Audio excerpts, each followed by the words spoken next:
Olá, professores, professoras. Meu nome é Rodrigo Mendes e eu vou conversar um pouco com vocês nessa conferência sobre a sala de aula invertida no ensino de genética. A sala de aula invertida é um tipo de metodologia ativa de aprendizagem, então ela está dentro do escopo das metodologias ativas de aprendizagem. E o que eu estou chamando de metodologia ativa de aprendizagem? Para começar, eu vou mostrar uma imagem do que seria o primeiro episódio de aula pintado na história da humanidade.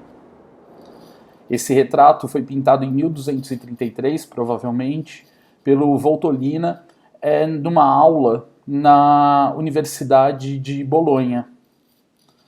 Aqui é interessante observar nessa imagem que ela não é tão diferente de uma sala de aula como a gente costuma ver atualmente. O professor na frente, os alunos sentados enfileirados aqui em uma única bancada, né? Parece que estão todos unidos ali em uma única bancada, mas um atrás do outro. E o que me chama atenção nessa imagem é que eu tenho o professor falando com todos, a fileira da frente com muitos alunos possivelmente atentos, mas que a gente não tem certeza que estão realmente atentos. Não dá para saber se eles estão lendo o conteúdo dessa aula ou lendo outra coisa. Mesmo quem olha para o professor, a gente não sabe o que está passando pela cabeça dessa pessoa. Tem a turma do fundão conversando bastante, e tem até um cidadão dormindo durante a aula. Eu digo que, para ficar atual mesmo, além das roupas, a gente teria aqui o aluno mexendo no celular.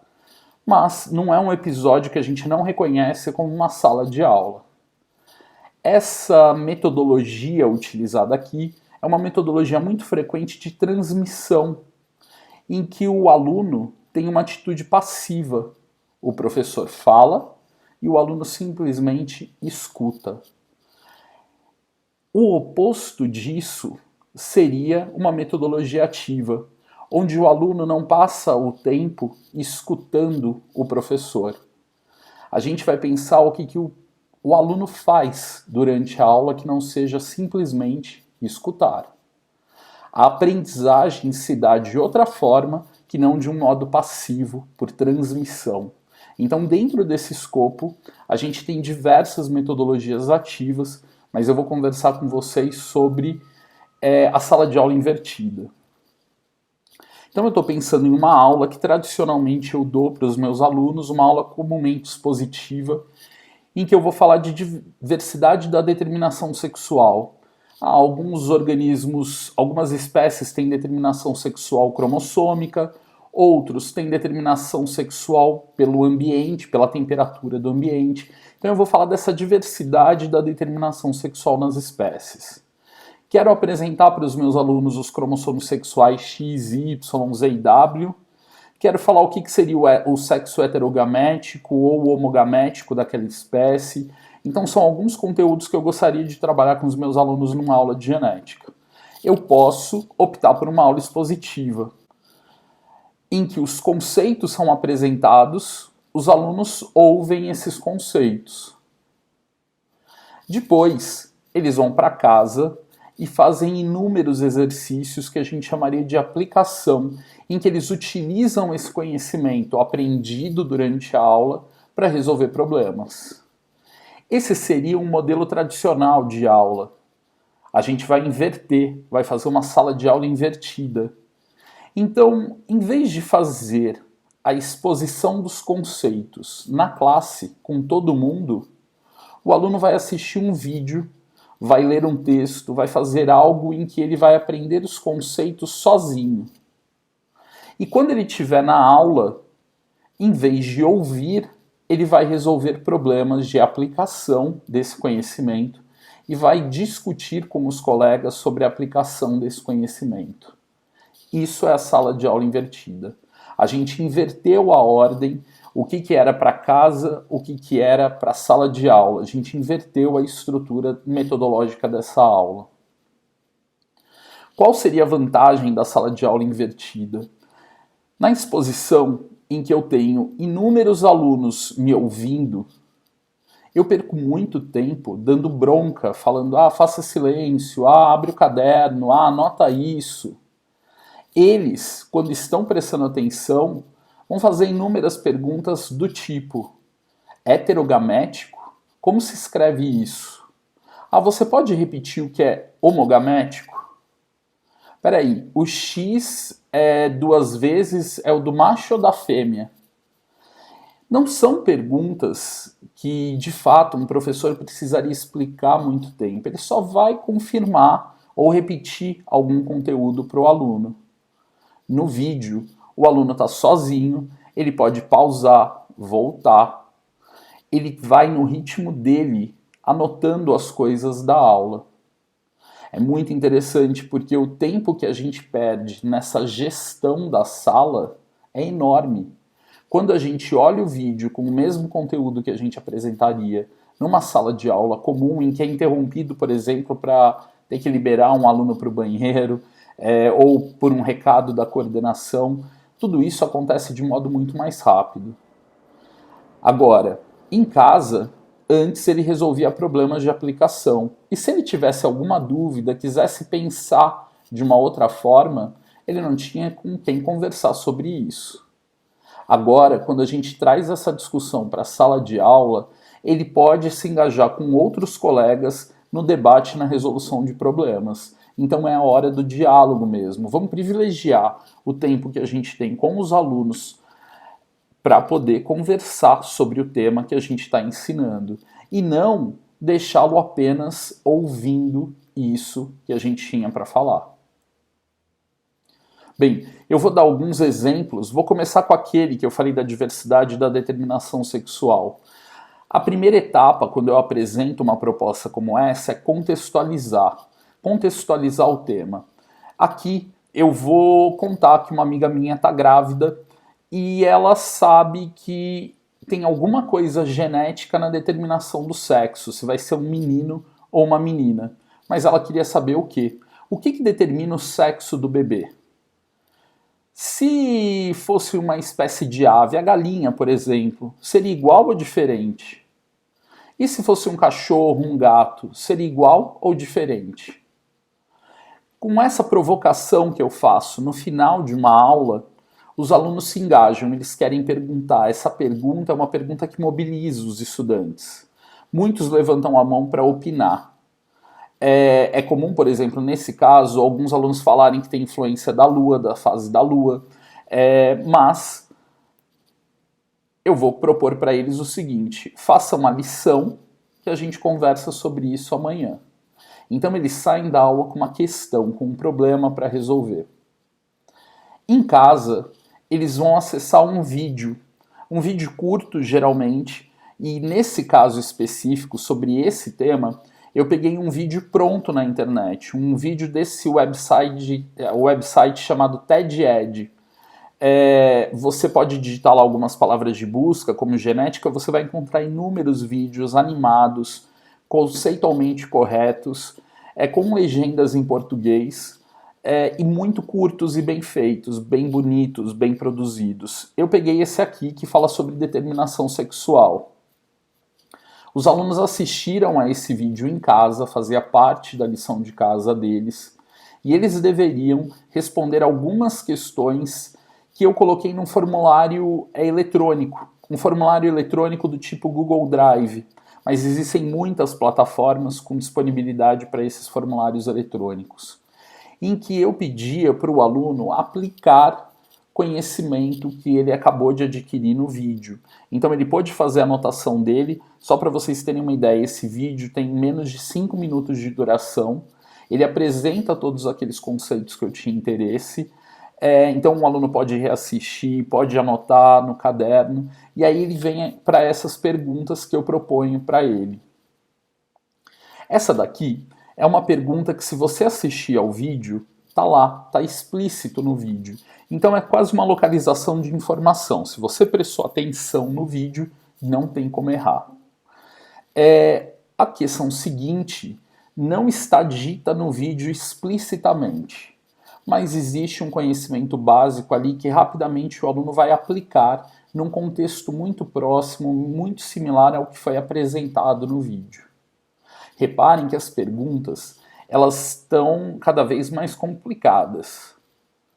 Essa daqui, o sexo heterogamético ou homogamético, não é dito no vídeo. Mas eu trago um texto, um breve texto aqui, para o aluno interpretar, usar o conhecimento que ele adquiriu com o vídeo e testar se ele consegue ou não classificar os sexos aqui das diferentes espécies como homogamético ou como heterogamético. Então aqui tem uma novidade no exercício, ele aprende fazendo o exercício.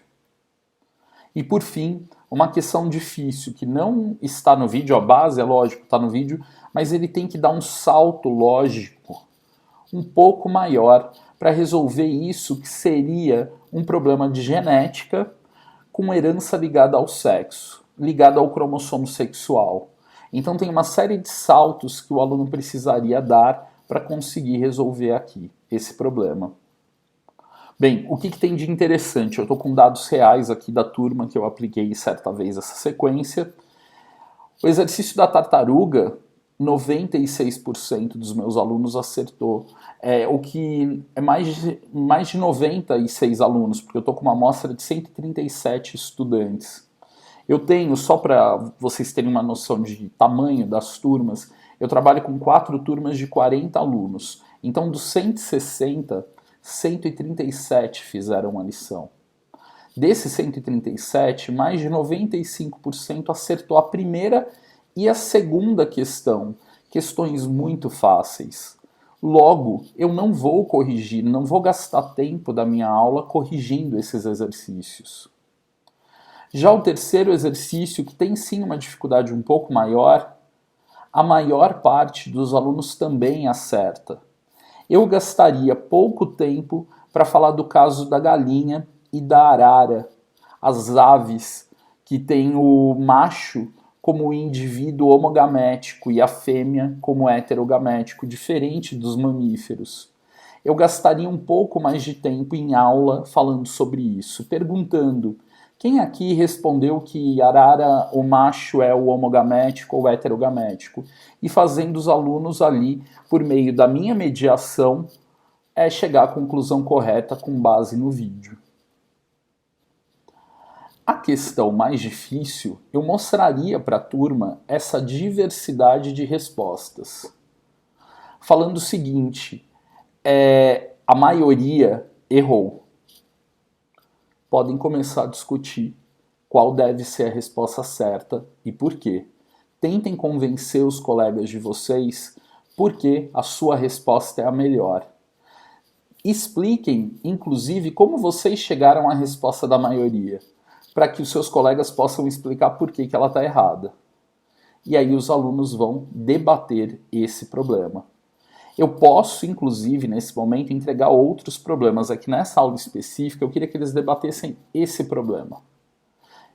E assim foi a aula. Quando acaba a discussão, e é importante eu marcar um tempo para essa discussão acontecer, anunciar logo no começo, vocês terão 10, 15 minutos para discutir essa questão. Eu peço para eles lançarem de novo num formulário eletrônico e vejo se a maioria passou a entender. Se a maioria ainda não entendeu, eu vou lá e explico, só que agora com a classe toda em silêncio, querendo me ouvir, querendo entender por que eles não conseguiram chegar à resposta correta. Isso é o que a gente chama então de sala de aula invertida. A gente começa com uma contextualização presencial, no final de uma aula, em que eu jogo uma questão problema para os alunos, que engaja esses alunos no tema que a gente vai estudar na lição de casa. Apresento um vídeo como proposta de lição de casa, mais algumas questões simples para ele aplicar aquele conhecimento da lição de casa. E ele vai fazer isso sozinho. Depois, em aula, eu trago questões mais complexas para que eles, reunidos, possam discutir. Então, o momento do encontro é um momento para conversa, não é um momento simplesmente para escuta, tá? Eu vou agora apresentar para vocês um outro exemplo dessa mesma estrutura de aula para a gente conversar também sobre o ensino de genética. Pensando numa aula tradicional expositiva em que eu apresento alguns conceitos básicos da genética, aquela nossa primeira aula de genética, heterozigoto, homozigoto, alelo, dominante, recessivo, fenótipo, genótipo, eu poderia apresentar todos esses conceitos para os alunos, mas não. Eu vou lá e apresento uma contextualização. Eu conto para eles sobre uma família que foi tema de um reality show da TV a cabo, e o nome do programa era Pequena Grande Família. Essa família tem um casal de acondroplásicos em que alguns filhos também são acondroplásicos, outros têm uma estatura comum. É interessante que isso desperta a curiosidade do público. Um casal de acondroplásicos pode ter um filho maior que eles? E será que um casal de pessoas com estatura comum poderia ter um filho acondroplásico? O que determina essa característica? Os alunos querem logo opinar, querem falar sobre isso, mas eu conto para eles que só depois da lição de casa que a gente vai conversar sobre esse tema. Aqui cabe um parênteses. Essa família, os pais, eles não têm o mesmo tipo de acondroplasia, tá? Mas eu não entro nessa discussão com eles, eu uso isso só para motivá-los, engajá-los na discussão.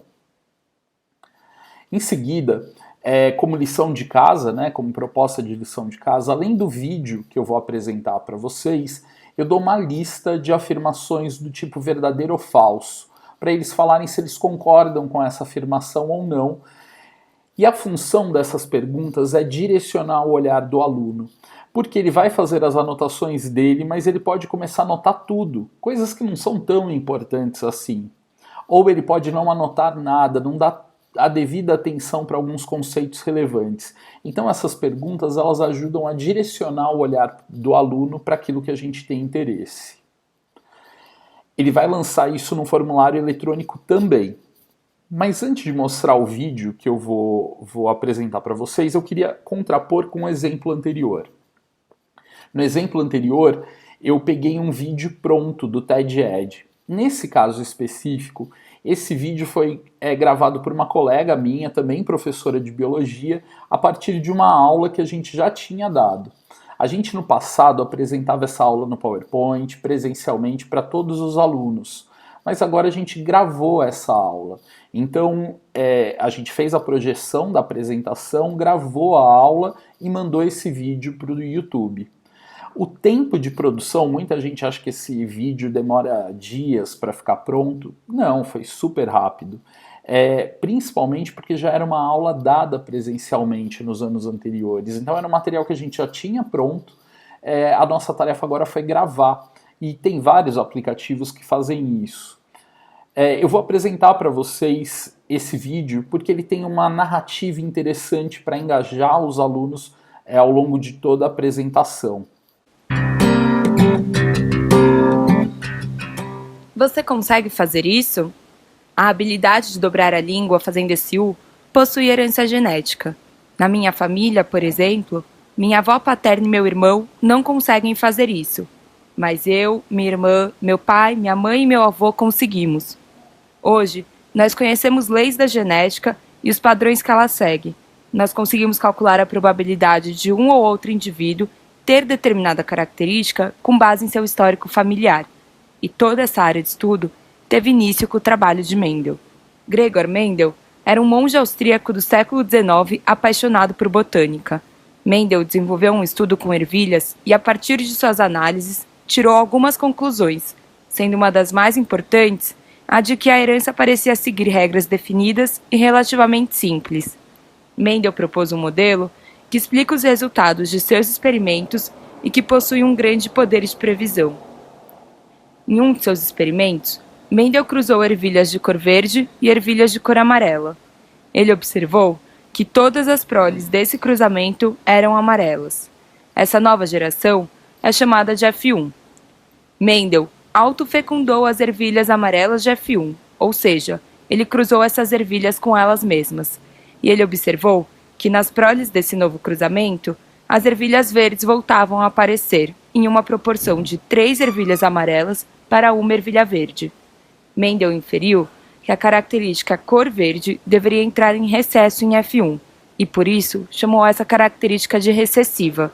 A característica cor amarela foi chamada de dominante, porque ela era expressa em F1, e concluiu que a característica dominante mascara a característica recessiva. Para explicar os seus resultados, Mendel criou o conceito de fatores. Hoje, chamamos esses fatores de alelos. Cada indivíduo possui 2 alelos para cada característica. Um alelo ele recebe do pai e o outro ele recebe da mãe. Esses 2 alelos determinam qual deve ser a característica física do indivíduo. Por exemplo, para a cor da ervilha, existem 2 alelos, o da cor verde e o da cor amarela, que se combinam determinando a cor da ervilha. A combinação de alelos de cada indivíduo é chamada de genótipo, e a característica que é expressa é chamada de fenótipo. Quando um indivíduo tem 2 alelos iguais, dizemos que ele é homozigoto. Homo significa igual. Quando um indivíduo possui 2 alelos diferentes, dizemos que ele é heterozigoto. Hétero significa diferente. A partir disso, podemos alterar a frase anterior para alelos dominantes mascaram alelos recessivos quando em heterozigose. Enfatizo aqui que alelos dominantes não inibem os recessivos, eles apenas os mascaram. Você pode ter reparado que o fenótipo dominante apresenta mais de um genótipo. É importante a gente saber determinar qual é o genótipo de um indivíduo e qual característica que é a dominante. Muitas vezes, achamos que a característica dominante deve ser a mais frequente na população, mas isso não é verdade. Ter 6 dedos na mão, por exemplo, é dominante sobre ter 5 dedos, mas não é o mais frequente. Para determinar qual característica é dominante, é necessário verificar qual característica o heterozigoto expressa. Mas como eu sei qual indivíduo é o heterozigoto? Vamos olhar novamente o cruzamento das ervilhas de Mendel. Nós sabemos que a cor verde é recessiva e, portanto, as ervilhas de cor verde devem ter 2 alelos recessivos, representados aqui pela letra Zinho. O indivíduo amarelo da geração parental tem 2 alelos dominantes, representados aqui pela letra Zão. Sabemos que esse indivíduo é homozigoto dominante porque 100% dos descendentes desse cruzamento são amarelos. Repare que em F1 não estamos falando de um único descendente, mas sim de uma quantidade grande.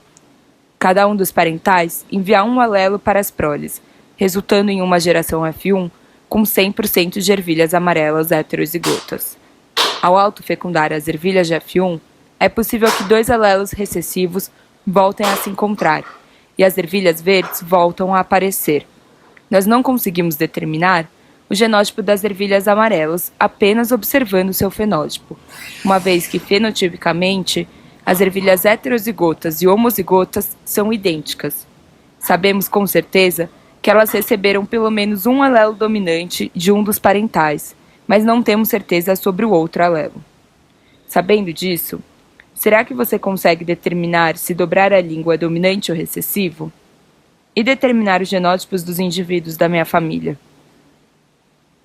Diversas outras características humanas são determinadas por esse padrão de herança.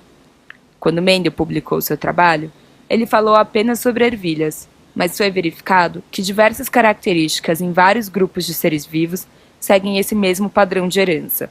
Por essa razão, suas ideias foram elevadas ao status de leis da genética e servem de base para estudos no mundo todo. Bem, o que a gente vê nesse vídeo?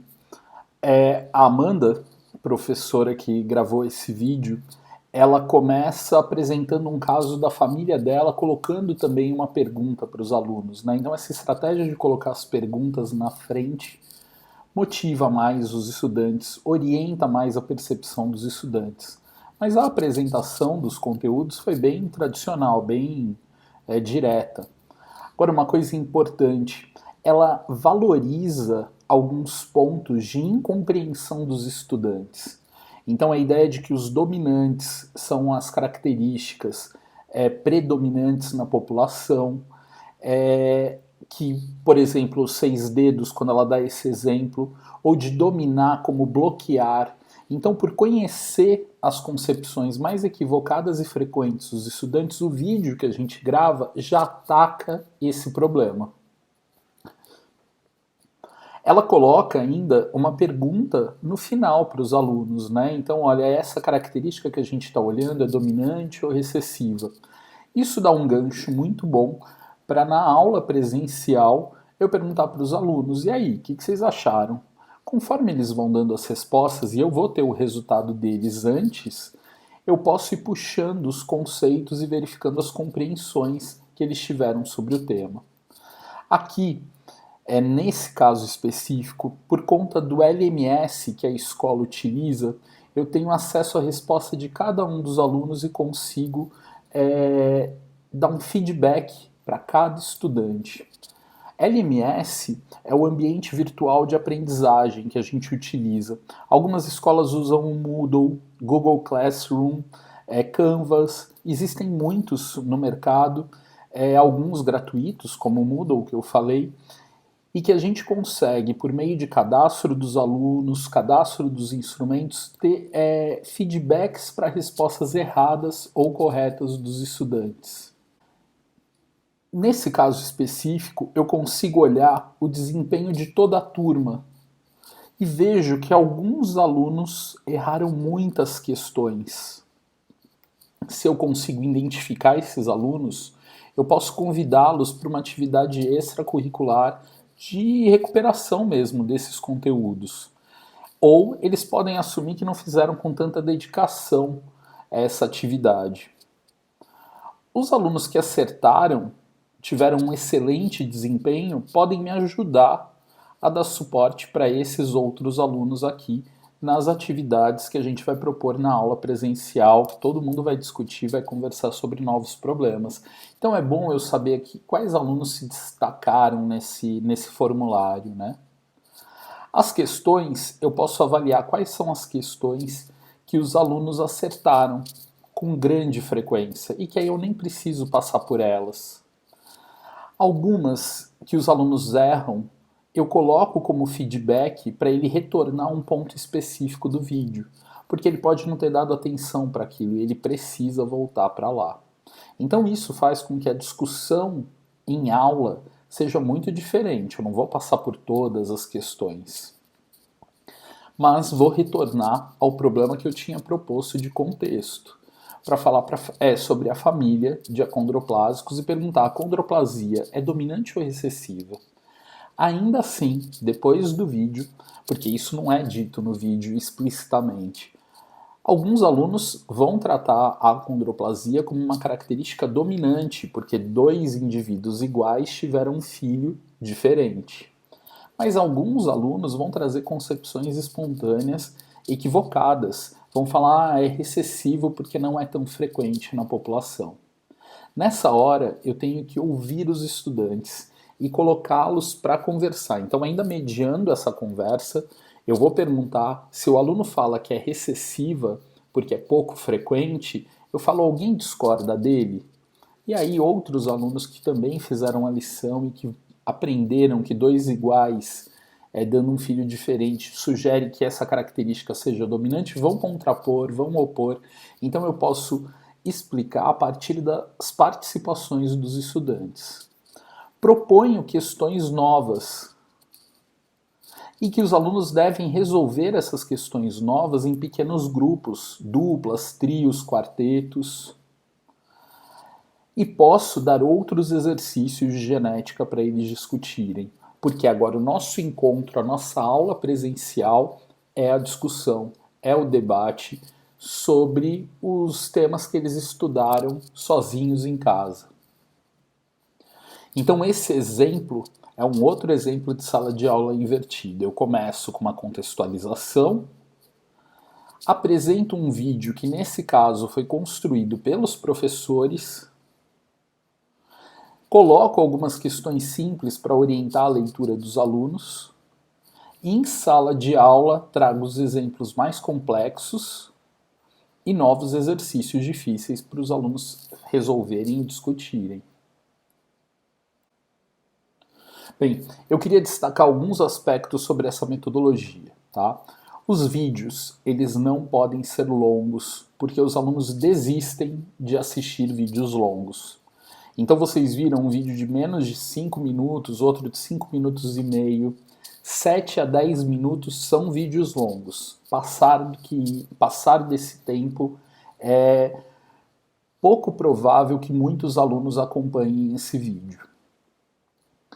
Esse vídeo geralmente contém conteúdo que eu dou numa aula de 50 a 70 minutos. Só que sem interrupções, sem repetições, eu condenso para 5 a 7 minutos. Então uma aula presencial que a gente demora esse tempo todo, vira uma aula de 5 minutos. Isso é uma das coisas impressionantes de produzir esses vídeos.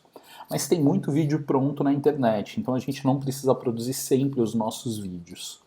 Caso você queira produzir os seus vídeos, valorize os pontos de incompreensão dos alunos. O que você já sabe que os alunos geralmente têm dificuldades.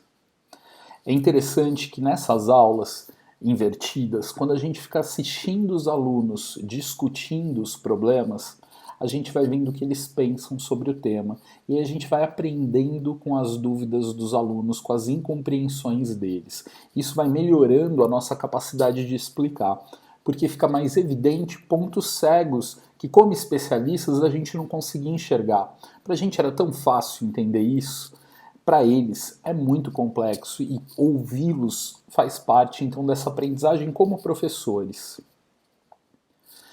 Nos exercícios, é importante definir quanto tempo os alunos têm para discutir, para conversar, porque eu tenho muitos assuntos para conversar com os meus colegas. Se eu tiver muito tempo para discutir, eu vou deixar a biologia de lado e vou bater papo. Então, dar tempos curtos em que eles possam consumir isso com a atividade é importante. Eu tenho que explicitar isso antes da atividade e controlar, não deixar para sempre essa discussão, né? Vocês vão ver que essa inversão de aula, ela acaba economizando tempo de aula, porque a gente não vai gastar tanto tempo repetindo conteúdos, já vai direto para a discussão desses temas, né? E isso dá uma reorganizada no curso, permitindo aprofundar os temas mais importantes. Agora, nem todos os alunos vão fazer a lição logo de primeira. Então a gente usa algumas estratégias para diminuir a probabilidade disso acontecer. Uma delas é contextualizar o tema. A outra é, caso ele não assista, você não vai exibir esse vídeo durante a aula. Ele, enquanto os alunos estão discutindo, pode ir lá para o fundo, assistir o vídeo dele no celular, pode ler o capítulo do livro correspondente, mas ele precisa ter uma consequência, perceber que não fazer a lição é um problema. Nas primeiras atividades, o número de alunos que não fazem acaba sendo maior. Se você cede a essa pressão e acaba deixando com que todos assistam o vídeo na aula, aí a gente perdeu a realização dessa atividade, não vai mais funcionar, porque eles vão entender que não precisa fazer, que na aula eu vou ter todo esse conteúdo ali disponível. Ele precisa perceber que ele não vai conseguir conversar com os colegas justamente porque não fez a lição. Então, na próxima, ele vai fazer. Isso demora um tempo. Também demora um tempo para a gente adquirir confiança e traquejo nessa estratégia. Então, eu brinco que as piores aulas invertidas que você vai dar são as primeiras. E com o tempo, você vai se aprimorando nessa metodologia. Eu faço isso há pelo menos 6 anos e hoje eu vejo como é mais fácil para mim do que há 6 anos atrás. Então fica tranquilo que as suas primeiras vão ser as piores, mas se você insistir nessa estratégia e pensando sobre o que deu certo, o que deu errado, quais são as perguntas boas, quais são as perguntas ruins, você vai aprimorando também e apresentando essa maior fluência na metodologia. Caso você tenha interesse em saber mais sobre essas estratégias de aula, sala invertida e outras metodologias ativas, eu queria recomendar 2 artigos que eu escrevi com professoras que trabalham comigo, para o Genética na Escola, em que a gente relata situações de aprendizagem envolvendo metodologias ativas. Um desses textos está no volume 1 de 2021 e trata sobre aspectos moleculares do câncer, e o outro está no número 2 da revista de 2015 e fala sobre estudos de concordância de gêmeos. Você também pode acessar meu canal no YouTube, em que eu apresento aprofundamentos dessa discussão que eu fiz agora, mas com outros temas da biologia e mostrando situações de aula mesmo. Então tem imagens da sala de aula para você conhecer um pouco mais dessas estratégias. E eu vou estar disponível para a gente conversar logo mais. Um abraço e até logo!